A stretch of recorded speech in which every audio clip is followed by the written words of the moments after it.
guys having good RTX? Yeah! Awesome if it's a no, really weird. Here, how about you get, there's a chair over there, Josh. So Burnie and Kerry are coming out of 2 other things, so they'll be here in a moment. And then I'll have to bail for RWBY near the end, so sorry about that. But hey, everybody. I'm Miles. Oh, I guess, yeah, let's all look at me like, hey. And I'm an alcoholic. You're in the same place, my name is Miles Luna. I'm one of the co-writers on RWBY and am writer-director of Red vs. Blue. Yay!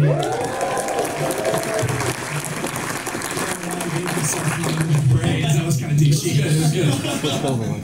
I'm Chris Damaris. I've written a bunch of RT shorts, writer on Lazer Team and Day 5, and a bunch of other random projects here and there. Yeah.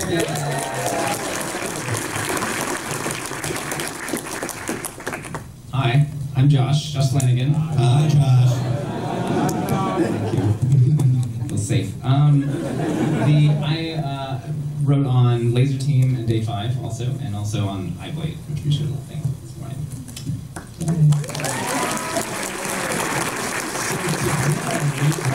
We're here to talk about why video games make you a better writer. I was looking for the sign. I know. Couldn't find it. I don't think I think it's close enough. Yeah. So you had the idea for this panel. I did. It's something I really firmly believe, and when I look at a lot of the stuff that I write, I can draw the inspirations and kind of some of the base mechanisms, I guess you'd say, from like the games I've played, whether they're story-driven games, whether they're platformers, like there's all kinds of stuff I extract from games, because they're both about creating experiences ultimately, creating experience for an audience. Mm-hmm. And it's not stuff you could just learn from games. I'm sure there's, obviously people have been making movies a while, and there weren't video games so long ago. So it's an avenue to learn stuff. Yeah. Yeah, you essentially walked up to me and said something about writing in video games. I was like, yeah, let's do it. All right. But yeah, so I think one of the things we wanted to start off doing is talking about, we'll each kind of give a story about how we feel video games have kind of affected some of our writing processes, and then we can actually go, I guess, kind of more have our own discussion about theories and whatnot that we've kind of come up with, and then maybe we'll learn something. No promises, but who knows? Anything can happen, right? Why don't you start us off, dude? Okay, I made notes. Let me reference my notes here. Up, down, left, right. Yeah. I'm going to talk about the bike level in bike Battletoads. Oh, God. I'm not. It's like writer's block. Yeah. Essentially. Has anyone ever beaten that level? Just out of curiosity. Oh my God. You're a liar. You're the liar. liar. Don't trust anything he says. So generally speaking, and hopefully, the goal is to help. If you're interested in writing, if you're interested in the writing process, hopefully this provides some help, a reference point for you. And then also, it's always nice to shine light on good things video games do. It easily goes the other way a lot of times, especially with people who aren't so familiar with games. There's a broad argument to be made about just exposure to different media and like experiencing stories, like reading books and seeing movies and playing games and all those things. And so, that's all good, but we're going to try and focus, I think, more on like the specific things of gaming. Sorry, this is kind of rambling. This is going to be one huge ramble. Yeah, I'm going to take this and paste. Before you even start, look who it is. Come on, God. Come on. Kerry Chakra!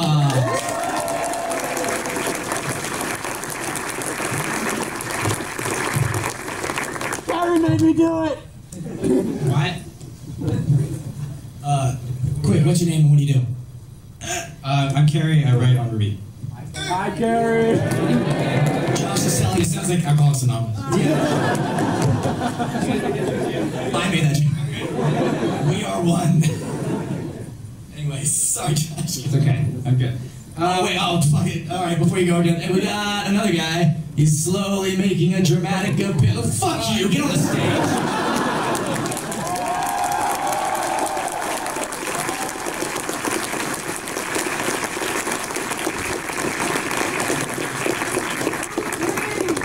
Josh, you actually have a book with writing in it. I do. I love it. Those are his notes. These are my notes. This is a prepared speech. Hello, everybody. How you doing? Sorry, I was a little bit late. We were doing something cool over at the RTAA panel. Not that it's not cool in here. Yeah, it's getting Are you gonna read a letter? What? No, I was given a letter. Yeah, I can read it. You produced it class? Nope, can't read it. We started talking about how video games have affected our writing processes, and we're each going to give our own, experience that we've each had. Josh was starting us off with his adorable black book. Yes, I'm gonna read you the names of all the women now. It's a very small book. It's very short. It's empty. So I'm going to talk a little bit about something that relates to Lazer Team, actually, and it's about constructing action. And odd enough, one of those criticisms sometimes leveled at movies is that, when they have generic action, they'll say in a review, oh, this feels like a video game.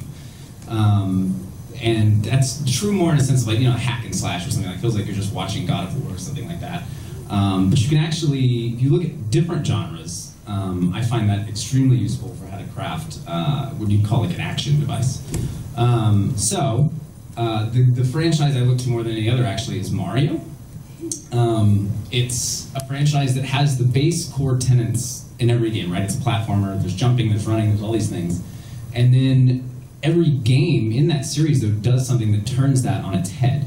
So you have Mario Galaxy, for example, that does, they add the gravity to the mix, suddenly there's water floating in 3D space, and it changes the way you control it, it changes all these things, but it keeps the same basic thing, and that's the way a good action scene should be in a movie, right? You have a good, you give your protagonist a gun or something, but then in the middle of the sequence, the gun jams, or they end up underwater and you can't fire the gun, or something happens, in that realm where you're basically turning the audience's expectations on their head and you're forcing them to do new stuff. And there's a lot of games that do that really well. Mario's one, Portal's a great example.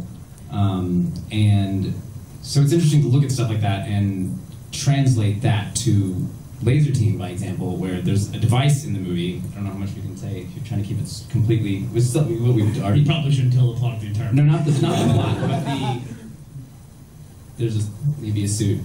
Do you want to confirm? Yeah. No, I'm not saying anything that hasn't been said. No, if you haven't said it before, is anyone really concerned about basic plot spoilers for Lazer Team? Yes.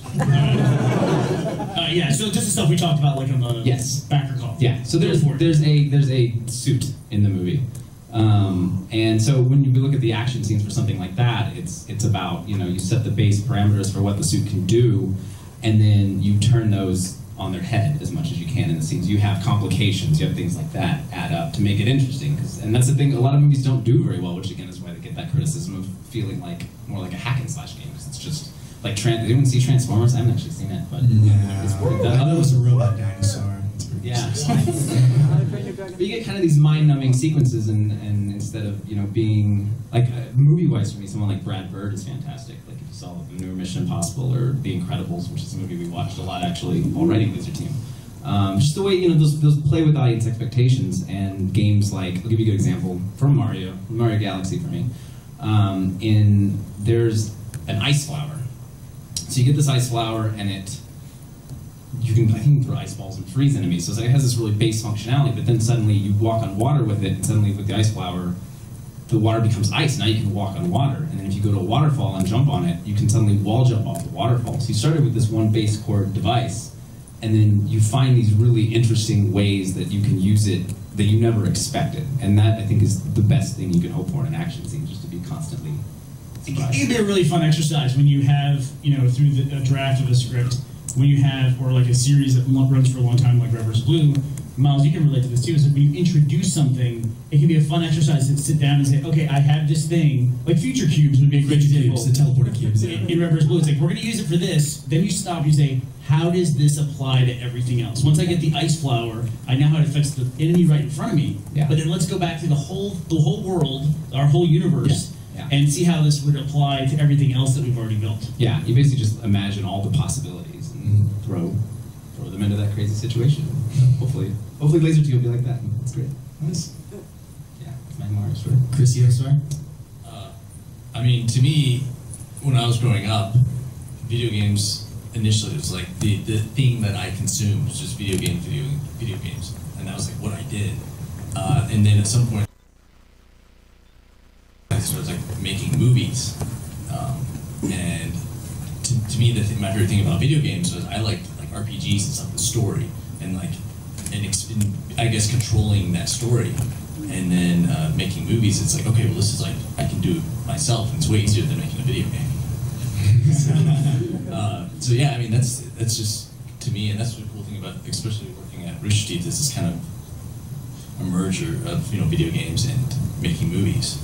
And I don't know, it's a cool experience merging those two.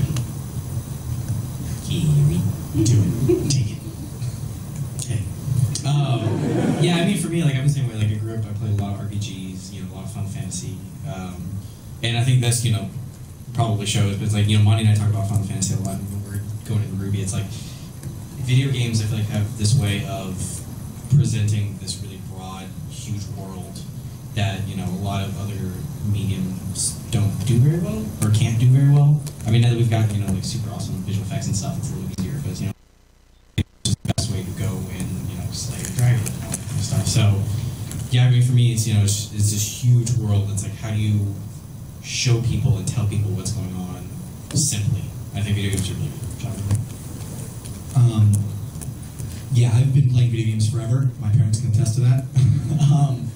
But one of the points I guess I wanted to talk about, one of the things that I've learned or was made more aware of by playing video games is pacing in a story. And the game I actually want to talk about is Call of Duty. Now, it's really popular to just shit on Call of Duty. That's like the cool thing to do nowadays on the internet. Everybody does it. But once upon a time, Call of Duty was an incredible franchise. And, some people like it now for what it is. It's, relaxing, casual, online multiplayer. Relaxing? Well, I don't know, like I play like Call of Duty and Titanfall, and I can just turn my brain off and be like, shoot it all, go to the extract. But the first Modern Warfare, Call of Duty 4, obviously, had great multiplayer that set the bar for a bunch of stuff. But when I think of Call of Duty 4, I don't think of the multiplayer, I think of the sniper mission. I think of this mission that was beautifully tailored to show this character's backstory, and all that level is one giant scripted scene. It's like a they say there's no cutscenes in Half-Life. There's cutscenes in Half-Life. You just have control of the camera. It was one giant cutscene for like 90% of that level up until the end, where you're just fighting off waves of dudes. You literally have a character telling you, hold, wait here, pause, okay, move, all right, take the shot. You're not actually doing a lot. You're listening. But one thing that was really great about that level was that it had pacing, and it was this great moment that stands out in the entire game, as spoilers, but whatever, it's old. When the nuclear bomb goes off, your character dies. Like, your main character dies, and then you go to somebody else. And I remember when that happened, I put down my controller and went to my brother. I was like, they did not just do that. Call of Duty Modern Warfare had wonderful moments that were constructed with a combination of sound design and all sorts of shit. Anyways, what I'm getting at here is the game had beautiful pacing. You had a great intro with the bullet into your first character's head. Then the bomb goes off, and you shoot a bunch of dudes from the Middle East or whatever, and then there's the sniper level, and then there's all one giant climactic thing at the very end, which is again a scripted moment. Guy tosses you gun, you aim gun, bad guy dies. Yeah, America. Call of Duty 4 was a good game. Fast forward a few years, and they wanted to do it again. So what did they do? They gave you a gun, put you in an airport, made you a terrorist, and told you to shoot everybody. Again, it's a pretty powerful moment. And how you decide to approach that level kind of says what you are, I guess who you are. Will you listen to what a video game tells you to do, or will you not? And you don't have to kill anybody on that level. It's hard to make it through the end, but you don't have to. Cool moment, interesting moment, bold moment. Capitals on fire, there's a bunch of other stuff. Fast forward a few more years. There's EMPs going off, everything's exploding all the time, people are shouting at you all the time, everybody is Oscar Mike and Charlie Tango is in the Delta. Like, it's the entire game. Suddenly, what was really cool and beautiful has just become noise, and it doesn't mean anything anymore. It's like if you say fuck all the time. Fuck's a great word, but if you drop it all the time, fuck it, it's gone. It has no purpose. Sorry, Mom. If you trying to do these cool moments over and over and over and over and over again, it means nothing. And it wasn't until like the end of Call of Duty 2 where I started to realize, what am I doing and why am I doing it? And it doesn't feel as cool anymore. When everything's big, it's the line from Incredibles, when everyone's super, no one is. You need pacing, and I think some of my favorite types of games to play, I say this, I kind of love it, I kind of hate it, are horror games. I hate horror games. I hate them because I'm a weenie and I scream. But I love them because they have beautiful pacing. If a horror game doesn't have the perfect sound design or the perfect pacing, you're just running the entire time, it means nothing. But take a game like Dead Space or Dead Space 2, and let's not pretend the third one happened, it's awesome. Like in Dead Space 2, the hook is you're in an area where you don't have a weapon. Normally in horror games, if you don't have a weapon, that means you're safe. But from the very get-go, you're in a straitjacket, they throw aliens at you until you run. And that was just like, it took you completely by surprise, hooked you, and they only do a few crazy moments like that throughout the game. A lot of times it's just ominous drones, you hear something clatter in the distance, and it's all your mind, and it's all this tension that you bring up yourself. It's just, yeah, I went on forever, sorry. Pacing. Pacing is important.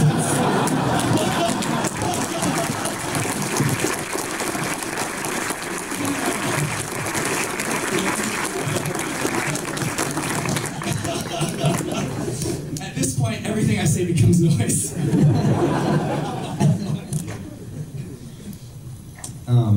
So I mean, it's a lot of times like the lulls in something like Call of Duty that actually make it versus just complete bombastic nonsense. In Amnesia, have any of you guys played Amnesia? Anybody out there played Amnesia? Horrifying. It's a horrifying game. And a lot of games have been kind of trying to replicate the style. There's Outlast, there's a bunch. The scariest moments in that game sometimes have been nothing's happening. All you had to put in is put ominous drones, and the loading screens are the only time you feel safe. It's going back to Transformers. You might have 20 minutes of action where it just becomes. I believe they have like an hour of action. Where it's straight action. You have to have that rise and fall where you become comfortable, so you get surprised again. Yeah. Otherwise, it just gets boring. And I mean, it's even games like Left 4 Dead where you get to the safe room and you get to, okay. And then it's those moments where you talk about it. Okay, well, when we go here, let's do this and this and this, and then you go, and then you leave, and then all your plans go to shit. But if you didn't have the moment to make your plans, then it wouldn't have the same effect. And like with a movie, that's where a lot of like the drama comes in. Is you have your plan, something happens that changes the situation, and now you need to adapt it. Yeah. It's really funny too because I feel like the point of the safe rooms is you get this nice pace moment, you take a breather. It's there because they need to load the next part of the level. It's not like, I don't think their intent was like, okay, here's the part where we're going to do it. But because of the limitation of the video game, it actually is like added this nice flow to it. Yeah. Yeah. Yeah. I mean, when you're out in the world too in that game, like it's not like there's zombies on you all the time. It's a pop of zombies, and then there's a breath of air, like empty houses, and like let it set, and then And when you go to talk about the limitations of the game, that's something I think is interesting. That is kind of. It used to be you play video games. There's levels. World 1, level 2, 3, whatever. Now we're at a point where there doesn't necessarily need to be levels in a video game. You have there are clever ways of like in Batman in the Arkham series. If you go through a vent, that's a loading screen. You just don't really realize it. Mass Effect, it's an elevator, and they use those times to have like character moments where characters will talk to each other while they're on the elevator, or you'll get something from Oracle when you're going through the vents. They use these limitations to their advantage. Like pretty much just like you said. But I think, like, how many games out there now? Because there's some games that, like, if you ever played Alan Wake is designed to be like a television primetime drama. Every chapter literally has a credit sequence and, like, previously on Alan Wake, next time on Alan Wake. It was really, really cool. There's some games that are very much aware and, like to break things up into chapters. It feels, I guess, almost like an episodic TV series. And then there's other games. We talked about the Telltale games earlier. Yeah. Walking Dead and such. Yeah, I know. I think it's interesting how some games feel like television shows, some games feel like movies, and some games just don't feel like anything else that's out there. Yeah. It's been a lot of fun to watch the interactive method of storytelling, like, really mature. Miles was talking a little bit before the games have levels. Interactive storytellers, people who wrote stories for video games, they had a choice where they could have a level that was purely gameplay, and then they had a break and they had a cutscene. That's where all the story in the game was delivered, was in the cutscenes. But you don't know how dedicated someone is going to be to a video game. Someone might play a game over the course of 2 to 3 weeks, or even a month. By the time they get to the next cutscene, they might not remember where the story is or what the hell's going on. I think probably all of us have had that experience of like, I don't know where I am in the story, but I'm just having a bunch of aliens. You know, just want to start over. Start the game over again and just try and figure it out. I got to the point where I was playing games on easy, just because I wanted to experience the game first, and then I was going to go back and actually have the challenge of the game itself, because I was a lot of times more interested in the stories. And so it's interesting, and you can layer things in to the interactive portion of the game, but it's always a bet, a little bit of a risk, because if you do that, you can make it kind of like what Miles was saying with the sniper level, which isn't always executed well, where you have moments where the gameplay pauses and you're kind of like forced on rails to go through a story part to get everything you need. That's not quite as much fun. Or you can make it discoverable as part of the interactive environment, and then you just run the risk of the player, the audience, never seeing that thing, never experiencing it. And that's a big risk. Yeah, I think Half-Life has that. I was playing Half-Life 2, I got an early look at it, and I was there, and there were literally like people like looking over my shoulder. I was playing, and I went down an alleyway, and I didn't look long enough down the alleyway. I turned right to look at the ladder, because I just figured out that's where I'm supposed to go. And that's when the tripod walker goes by. The Strider goes by for the first time. And I looked away, and it went by, and I heard them all behind me go, "You didn't see the Strider."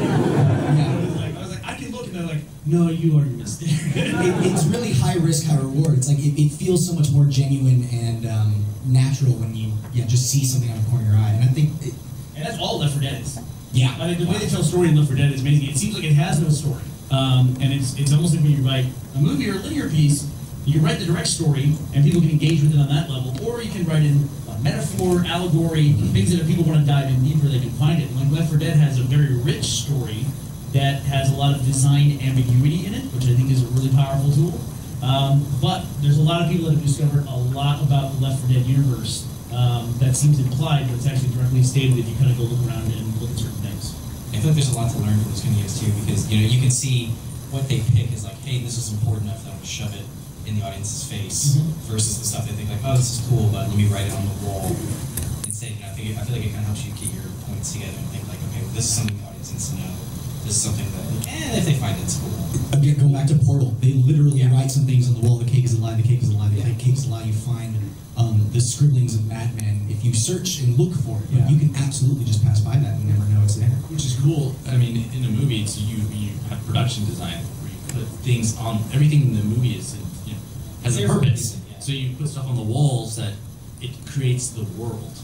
That may not be the main story, but it's all part of the world that you're creating, and it makes it feel like you're showing this world versus just this tiny little. Yeah, because of the show don't tell, that golden rule. Yeah, I mean that's something we do in RWBY a lot as well. Just like, hey, this character said this person's name. We don't know when we're gonna see that character, but it's like, hey, it makes the whole thing feel a lot bigger. Yeah, we will mention far off lands like Vacuo and things like that, and it's like people don't know what that is, but then you start to get ideas in your mind, and just from characters' descriptions of it, it seems kind of cool. And why don't you talk for a second about the show don't tell rule? Can you explain a little bit what you're talking about there? So one of the guidelines that is commonly suggested in writing is that you show the audience something and not necessarily tell them. If you have a character say, this is John. John's family was killed in a car accident. He's never gotten over it since. That's okay. It gets information across. No, that sounds terrible for John. No, well, that's an okay way. That's an okay way to let the audience know that John has a shitty life. Alternatively, you can do something where someone says, "Hey, John, I'm having a party. Do you want to come drive over tonight?" This is a terrible example, but he'd be like, "Oh no, thanks. I think I'll just walk." Something like that. Something that's a kind of awful example I just pulled out of my ass, but it's like that's something where you weren't told something. You use your brain and go, "Oh yes, there's something about driving," or something like that. Maybe that was a stretch of an example, but essentially you want to let the audience figure it out on their own, because then they feel smart, and then it's also just more interesting. It's a big challenge we had with the early days of Red vs. Blue is that because we were limited, the actors on screen could only perform actions that appeared on an Xbox controller. So Miles and I have always made the joke that we had to write scripts where you had 6 verbs or 7 verbs. You had jump, you had crouch, you had turn, shoot, punch. I mean, it's a pretty limited vocabulary, which to write action, right? Which to write a story. And the big thing for us, which doesn't appear on the controller, was the verb says. So we had to use so much written humor, so much written storyline, spoken storyline. It was a big challenge early on for RWBY. It's still a challenge, especially now in season 12, where if you're watching, there's like a bunch of crazy stuff happening. There's a lot of exposition to get through, and sometimes it's just like, okay, we're going to try and power through the scene and lay in just enough jokes to where people don't hate me. It's difficult. It's difficult to do. But it's a big reason. Like one of the big questions about the history of RWBY is the shift to more, CG in the later seasons of Freelancer Saga, and then we reintroduced some in season 12 with Chris Dyke. Monty and Chris Dyke opened up a huge avenue for storytelling for us, where we could actually have a visual joke. Just a character being able to point was a huge deal. Like just point at something was just enormous. Getting a gun with it pointing like that. Having the first shot of season 12 being Griff, just giving Simmons the bird, was a very satisfying moment. Little moments like that. Going back to the way stories delivered, talking about, Valve does a really good job of just leaving the writing on the wall for players to see and not necessarily shoving it in their face. Another game that does this really well is Bioshock, System Shock. Who is it? Is that two? I can't think of the guys. It's 2K. Yes, 2K. Yeah, Bioshock. The first Bioshock is one of my favorite games, and you're shown this what was once a beautiful place that has now fallen to ruin, and you can go through that game and miss a lot of story if you don't explore. And the main way that story is told through Bioshock is through audio logs that are found just anywhere. You can find them in saves. Right? It doesn't matter. You'll meet characters that have been dead for years, but you get to learn their story and how they experienced the city of Rapture and what it was like before its tragic downfall. And then that suddenly gives this level a life. You now see, oh, this isn't just some hall with moss. This is where they would grow the trees so that there would be oxygen for the people to breathe in the city of Rapture. Like, that's cool, and I wouldn't have really known that unless I was paying attention.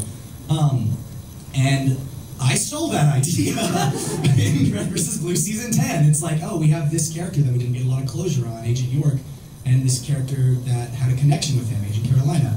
If there was only some way that she could have, had some sort of communication with him, and then the idea of she finds an audio log that he left behind that Delta made him do. It's just, I don't know if I would have had that idea if it hadn't been for Bioshock. I guess that's just another little example of something. And Bioshock, you were talking about show, don't tell, and things like that, and I think something that games do really well also is like the openings of games do a really great job of bringing you into a world without saying too much. I think Bioshock's an amazing example. The first, the original and then Infinite as well, like the first 10-15 minutes of both those games are just like, they give you, it's that balance of like enough, like they give you enough information to not be confused, but it's just constant like intrigue. You just constantly want to know more than drip feeding you, but it's just like, it's that perfect level of mystery and you're putting the pieces together yourself.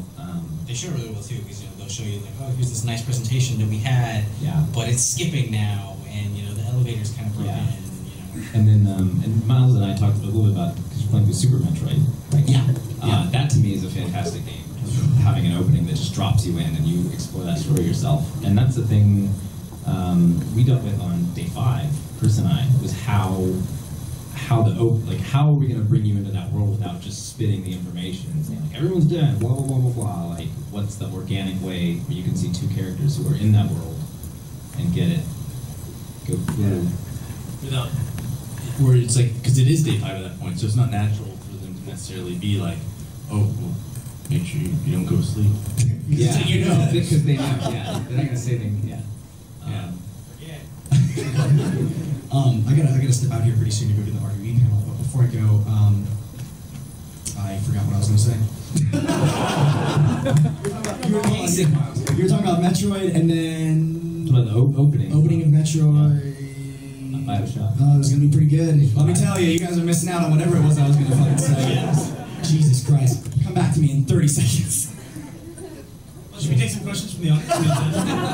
Is that appropriate for this panel? I don't want to put you guys in direction. So if anybody has any questions, then sure. Can the first question be, what were you thinking on this?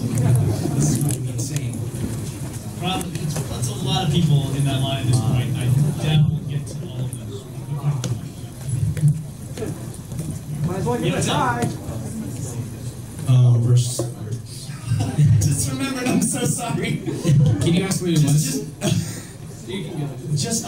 Okay, here's what you need to do. This is my only bit of advice before I have to run off. Video games are something very special because they're an interactive experience. And whenever you're playing a game and you feel a certain emotion, if you feel something bad, if you feel bad for a character, if you're really frustrated at your antagonist because they did something, take a moment and ask yourself, why do you feel this way? I've been playing not only Super Metroid, but I finally got around to playing Metroid Prime. And throughout the first half of that game, I was like, God damn, I'm lonely. Like the only other characters that you interact with in like the first few hours of Metroid Prime, other than in the intro sequence, are just animals on this old home world that has just been abandoned by whatever the Chozo that used to live there. And I saw a really interesting argument that the Metroid games all have this theme of being alone and orphaned, because Samus Aran, essentially her homeworld, all of her people were killed by space pirates, and I think I kind of know Metroid lore. Her people were all killed by the space pirates, and she's just gone from like world to world. Essentially, the Chozo adopted her. They gave her this power suit. She leaves, and in Metroid Prime, you come back to a Chozo world, and again, everyone is dead, and the space pirates are there. It's this recurring theme, and it's something that I thought was really interesting. That I don't know, Samus is a character that is a lone bounty hunter that doesn't. She comes off as very standoffish, at least in my mind. I never played Other M. Don't play Other M. I hear bad things about that. But she's a very solitary character that doesn't get to make many connections, and the people that she does make connections with are killed by the space pirates. So whenever the space pirates show up, you get fucking pissed.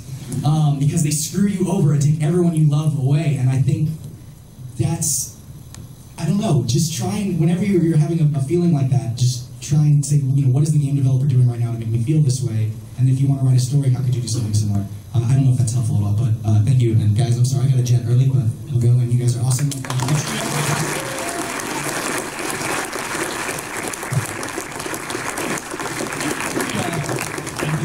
It's equally as valuable too as an exercise if you're an aspiring writer or a writer. There's such thing as an aspiring writer, but to when you're done with the game, say, what do I know about this game, and then think, how did I learn that? Well, how is that conveyed to me? How do I know this about this world? And sometimes you'll be surprised, like the way that information is conveyed to you in an interactive environment. As a writer, wanting to get into this industry, what would you suggest doing? Is that okay question to ask? Write stuff. So yeah, it's going to be probably the most common answer said to this question, I think, at almost every panel, which is just, if you want to be a creator, create. You want to give a little more color on that? Well, I mean, it's the same thing with making movies. Like I think you made it in your Reddit AMA. You talked about this, where it's like your first 5 or 10 movies are going to suck. Yeah. So you just gotta make them, and then you'll learn from those, and then make more, because eventually you're gonna get better. I would say the thing a lot of people don't do, if you want to write screenplays, you should read screenplays. You should read really good, like, you can find like the sold spec scripts that the studios, the initial ones they bought, like they're usually amazing. Really easy to find too. Yeah. Aliens, that's an amazing script. You should read it. There's this. Is that close enough? There's this. I heard a little bit. My sister's in high school. I heard a little bit about this really famous American author named Kurt Vonnegut, and I was then introduced by a video from him from a publications workshop I went to a while back, and I think it was called The Man in Whole Story. Basically, it was just the basic what people love to hear in a storyline. It went like, man is doing all right, gets in trouble, and then comes back out of trouble, happy ending. And people crave that stuff. People love that stuff. My question was, though, in Lazer Team, do we have, obviously not, maybe, I don't know yet, one protagonist, do we have a similar storyline? Man goes in hole, man comes out of hole, all right in the end, or is it kind of woven differently? Is there anything you can tell without, spoiling the plot? Taking that into consideration. There's a couple different character threads in it. I mean, the main characters are idiots who kind of intercede in a big galactic plan and get involved with that. So they don't start off with man as well. We like Rooster Teeth. The sensibility of Rooster Teeth. It's something we've done for many years, and we think the audience identifies with is idiots in incredible, extraordinary situations. And we, I mean, in a lot of ways, Rooster Teeth, we live our lives, we're idiots in an incredible situation. So we relate to it as well. So it's like, I mean, not everything fits in the same thing. I mean, it's when you talk about the way Kurt Vonnegut tells stories. He does have that thing that's the way he analyzes, the way he tells his own stories. But then he also occasionally draws pictures of buttholes. Sure. The publisher has to figure out a way to put that in a book. He has no fear. Yeah. When he writes. Yeah. So it's I mean, it doesn't necessarily pertain to that, but I mean, the idea of conflict and overcoming conflict is just a classic example of writing a compelling story. Thank you. After we've added interaction to storytelling, what else can be added to improve or enhance the art of storytelling? It's a fairly broad question, right? Yeah. I mean, well, let me take an example of Red vs. Blue. Red vs. Blue kind of took the opposite approach to that. It took an interactive storyline and it removed all that interactivity, and we told a very linear story. In the case of Red vs. Blue, we had a particular challenge, which was we had 8 characters. Every single character looked the exact same, and they were just slightly different colors. In some cases, very, very slight. Sarge and Simmons are basically the same damn color. And everybody thinks Griff is yellow. So our challenge there became, we have to make them identifiable. I mean, we can't make them really identifiable as visual individuals. So we have to rely on their actual characters themselves. So we had to make iconic characters. We had to rely on those. Of every character in Red vs. Blue has a core trait, and you know what that core trait is. Like if I say the Lothario lover character, I'm talking about Tucker. And so it's the lazy guy and things like that. It's like you can easily describe them by those core traits just as easily as you could describe them by their colors, and people would know what you're talking about. So that became the challenge, make them identifiable characters. So I'm a big believer in that. Once you have a compelling story, you can always go back and punch up a character. I would say something that I haven't seen nailed just yet too, that seems kind of like the future, is more like organic choices. Video game, obviously movies are very set, it's a linear experience, but you've had a lot of games, Mass Effect and whatnot, where you get these choices. A lot of them are like moment-to-moment choices, but they're broad. They're like, are you going to be good or are you going to be bad? Are you going to do this, that? Like the choices presented. And every once in a while you see a game, and who's going to correct me on this, I'm sure, but I think it was the original Deus Ex, where there was a scene where you went to kill somebody, and it was like the moment you found out the organization wasn't very good, and you could turn and shoot your co-agent and kill her, and she was just like the guy, and there's no prompt, there's nothing. It's like, but if you did it, it completely altered the story. And stuff like that to me is mind-blowing, like those organic choices. And when it goes wrong, it really throws things off. I'm about to say a major spoiler for a very popular video game last year, and that is the PS title Last of Us. Oh no! It's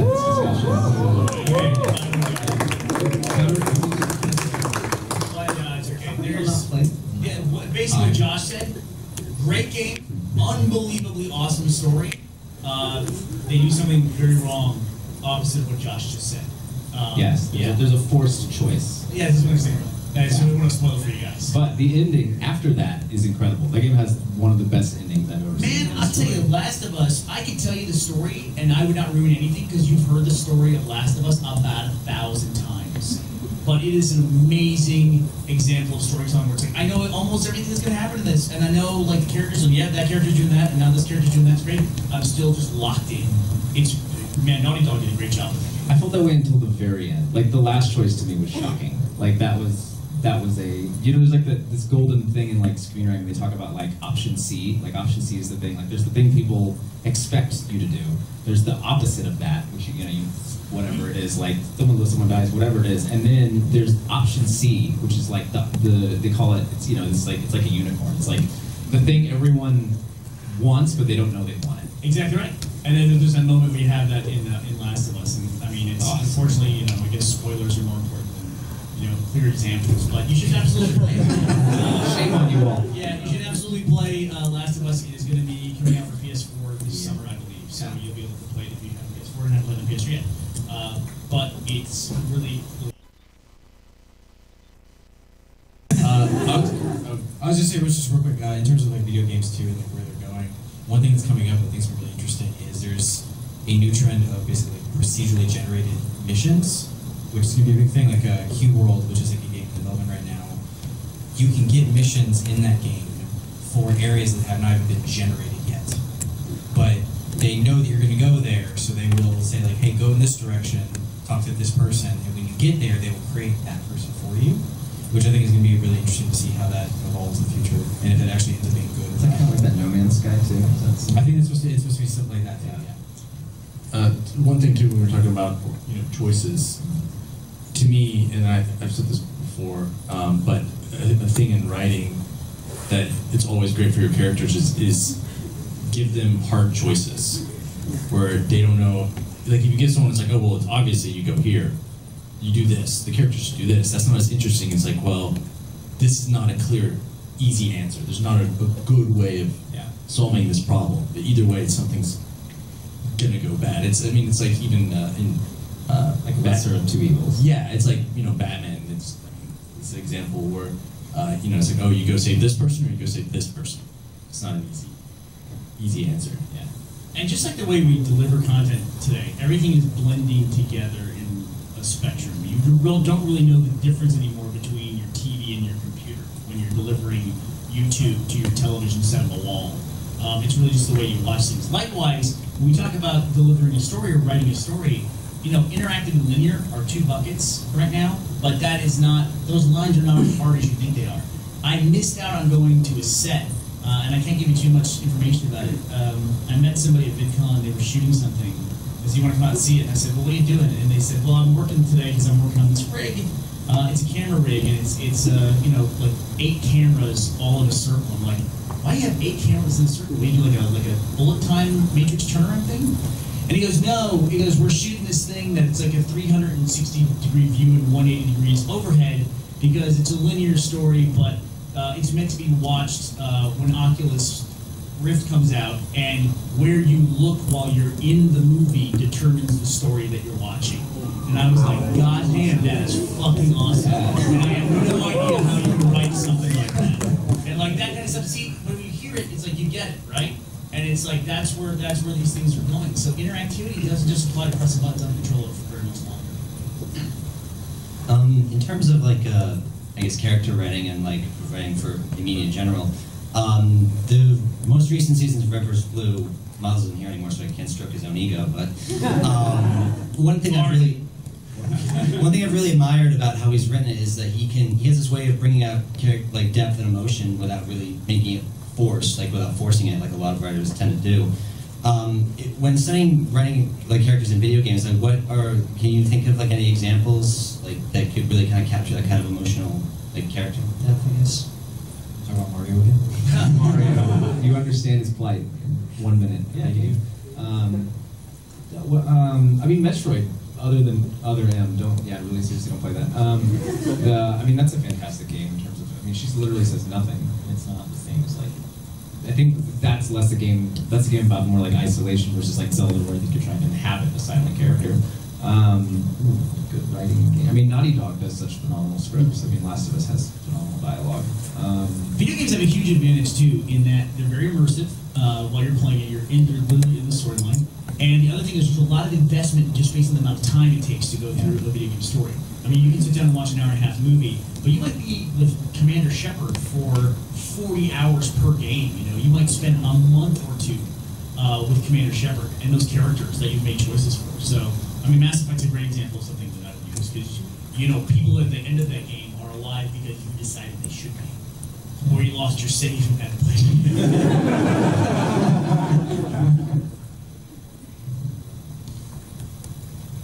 Hey, this one's really just for Burnie as the most chronologically experienced one up there. Don't call me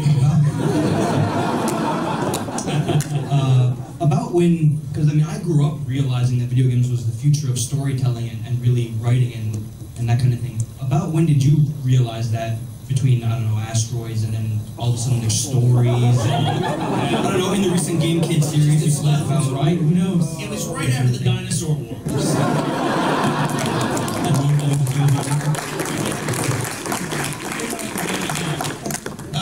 The dust settled from the meteor. Games. It was, gosh, I don't know. See, that's the thing about it.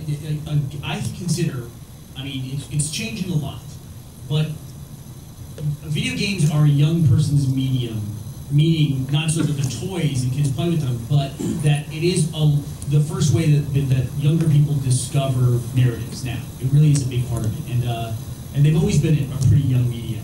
And so as an advantage of that video games have as well, that a lot of times they will present very either trope-driven or classic storylines, and young people lock into them because they're seeing them for the first time. And you can all say that, like the first time you saw like the big switcheroo, oh my god, like the villain is related to the protagonist. That's amazing. It's like that's been done 1,000 times, you know. But for young people, they lock in, and it's amazing they didn't know it existed before.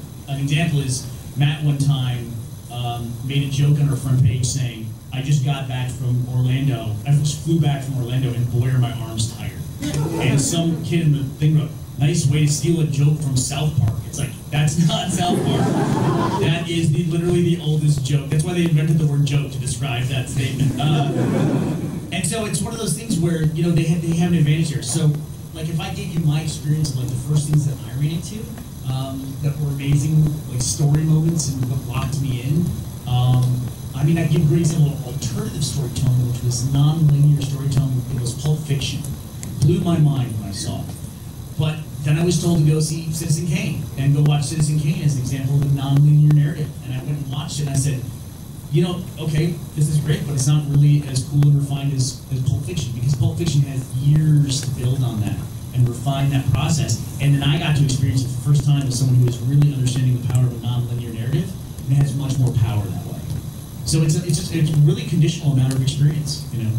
Yeah, I would say too. I mean, people talk about this a lot in, like, you know, gaming theory, whatnot. But I mean, in terms of a medium, like, games are so young, and you get, like, they're still emulating movies in a lot of ways. I mean, like Last of Us, all these things. Like, I mean, they're basically like a movie minus, like, some of the control setups and stuff. I mean, movies were a lot like that in the, you know, like 20s, 30s, 40s. They mimicked stage plays. Right. And so they were, you know, you watch old stuff. It's very, like, you know, flat, and then you finally have, like, Hitchcock and Kurosawa, and, like, people come around and kind of, like, really understand, like, what the medium of the movie could be.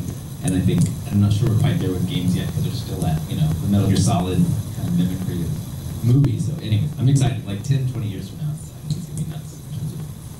Hi guys, I have like a million talking points, but I'm there's a line. So, just since, as you're speaking about non-linear storytelling, etc., video games these days have just opened up this huge platform for all these various different times, especially non-linear, different ways to tell a story. Like, such as platformers can have the most intricate stories, but they're just, you know, a 2D backdrop. So it's like the video game, like, how do you feel the video game industry, I'm trying to think of a question instead of just talking at you. Like, how do you think the video game industry could take these, you know, groundbreaking storytelling techniques and apply them into films and such? Because it's, like, without the interactivity, it's a little tricky, so. Sorry, it's a vague question. I just want to talk to you for hours. Well, it's like, I mean, whenever you talk about, like, video games, like, I think in the middle, like, how would you translate a whole, like, moody aesthetic with no dialogue, you know, and shadow figures into a movie? Some things just work in the medium in which they exist. Yeah, I mean, there's, you know, there's something like Wall-E, though, for instance. That's like 40 minutes, no dialogue, quiet, you know, one character. To the point where they introduce a human and it talks. It's so freaking jarring. It's What? a live action. What is this? Yeah. I mean, that's one of the things I like about video games. I feel like that's something that, like, kind of like you're saying, is like can only exist in video games, at least right now. Is like, yeah, I wouldn't want to see it without the game logo because I love it. But it's like, how then can we try and take their ideas of, you know, just showing what's going on, but then kind of leaving it open to interpretation, and then apply that to films? You know, it's hard to do, especially in a case like that, where it's like, yeah, they're not talking. But I don't know. I think it would be really interesting in the future. Yeah, I mean, what I was gonna say, I mean, it's limitations. Like, going back to that, I mean, like something like at that game, or even Wall-E, it's like you're limiting what the audience is exposed to. Yeah.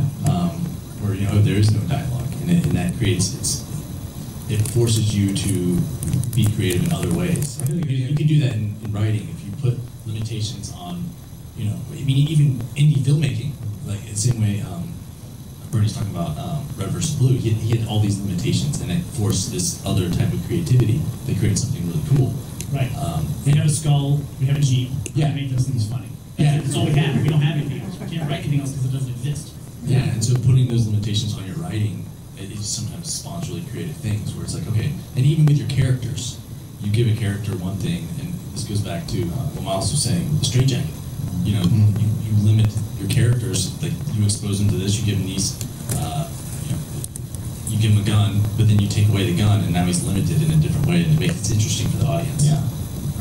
And I would say too, I mean, it's similar to kind of what, somewhat Mario and such earlier, like, it's not a good example. But just in general, I mean, I think there are pieces you can take from games, but I think there's some things that are better in a medium, like, keep coming back to Portal, but like the way that works in terms of an unreliable narrator, like I don't think that could work in any other context but a game. Like the way that you kind of do what they want. You don't even, I mean, when you play through Portal, you don't even realize it's a narrator until like whatever level it is, like 21 or something. And then it's suddenly just there's this turn, and I don't think you could have that in the movie, but what you could take is an unreliable narrator. Like that's a device you can take from Portal or from Bioshock or what have you, and use that in the movie. There are movies like that as well. All in with its. I feel like another really good thing Portal did was, when you're, especially if you're writing for a series, it's you don't want to fall into this trap of like, hey, it's the same thing every year. It's just, it's just the same characters in the same thing. I think Portal does a really good job of that, where it's you play Portal and you're like, wow, this is amazing. Okay, I want more, but you don't. You think you want more of the exact same thing, but you really don't. Yeah. If Portal 2 had just been Portal with extra level, then we wouldn't have liked it as much. But then they took it to the next level, and it's something that can apply to series really, really well. Yeah, like the last road, wish I could just talk to you guys for hours and hours. So I'd have to say, with video games, like one thing that's been really powerful is characters and like the character development that you get just from the level of interactivity. Like how you have Mass Effect 2 comes to mind. I know Burnie's talked about this on podcasts. We have like Burnie, Jeff, Gus talked about like some of the best parts of Mass Effect 2 are the side missions.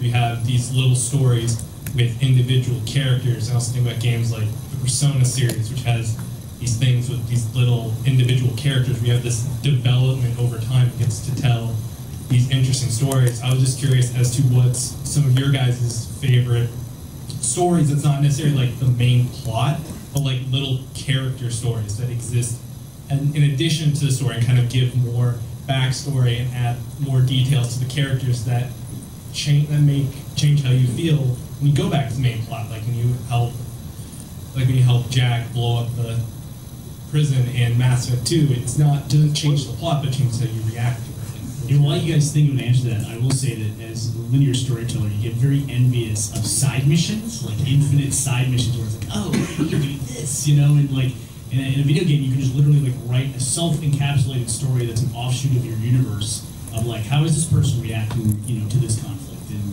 you can't really like dodge like that in a linear narrative and maintain the pacing. I think one of my favorite examples of that is in Skyrim. I can't remember which town it is now, but there's actually like a murder mystery that you have to solve, which I just thought was really amazing. But it was a really cool way for them to show like what the everyday life of these people were.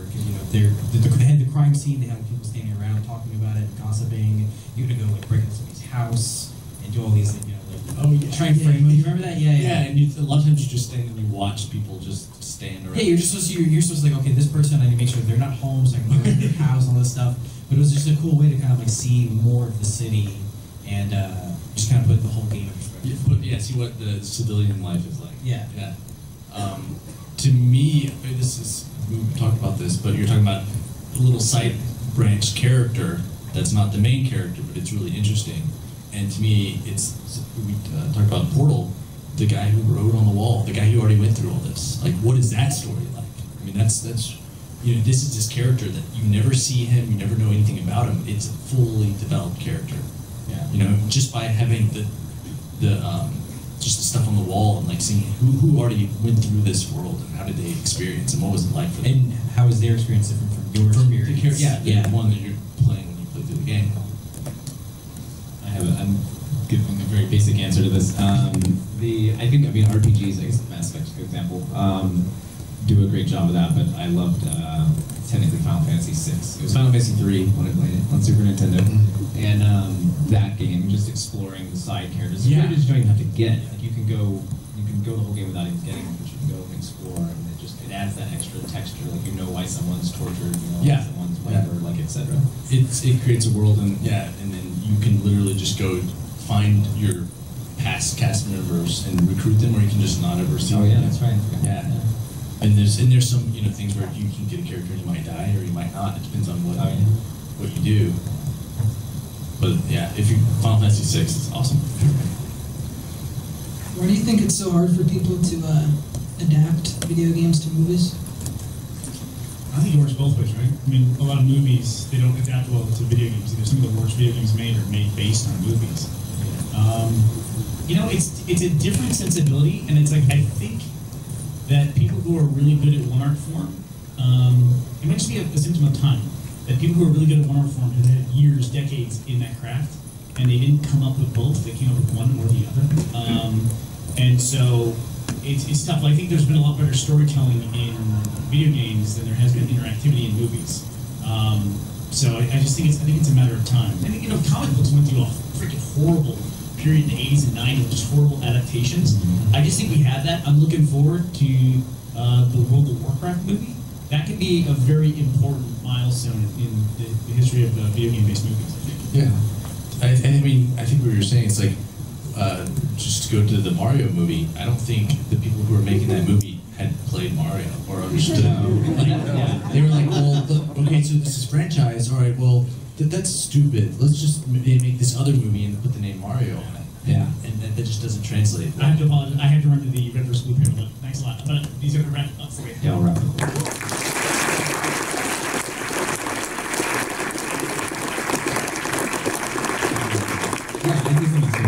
It just feels like there's not a lot of due diligence done. I think of like the Resident Evil movies and like Paul W.S. Anderson, and you watch like I can't remember which. I think it was the 4th or 5th movie, and there's like the giant hammer guy comes out, and like he's just in the zombies, and there's a whole action scene with him. There's zero context for why he's there. Like there's like where the hell did this guy come from? Like obviously a zombie does not mutate and grow a giant hammer and use it.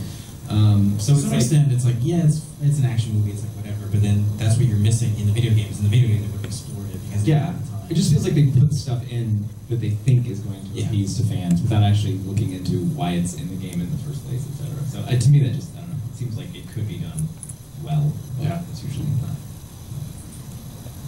Are we out? Are we done? Are we out of time, guys? No. One more question. Okay. All right, I'm feeling kind of lucky now, but make it good. All right, Miles touched on it earlier when he started talking about Alan Wake, and I was kind of wondering what you guys think about like with games now, like trying to tell more like immersive and interesting stories. What do you think of games like Alan Wake work? Because Alan Wake was doing two different things. It was following a very traditional like horror novel style like story, but also presenting it in like format where each of the chapters in the game, which like we said were levels, each chapter is almost like its own encapsulated story that could be like seen as almost a horror short story. Like, so how do you feel like about the presenting of the story and the emulation of like other media, I guess? Well, to me, it's like there's different types of video game stories as they relate to movies. I mean, like some games are like a movie where there's a beginning, a middle, and an end. Yeah. And we keep going back to Portal's like that. I think it's like you play it, it's a beginning, and a middle, and an end, and you follow through this trajectory. But then there's other games where you play through where it feels more like a TV show, where you're going through episodes, and you play the story and you complete the net. Yeah, Alan Wake's a good example. The Telltale games are a good example. Yeah. Some things just do better in a long format telling versus this like, hey, here's just from one little subset of what's going on. So I mean, I think it's interesting. It's almost the opposite of what this panel is. That's movies and TV influencing video games. And you look, I mean, like Metal Gear Solid. Yeah. You're literally playing a thing, but then there's really smart stuff within that. There's all kinds of fourth wall breaking. You can switch your controller port. They take that to stuff. yeah. So. right, well, thank you Thank you guys. so much, man.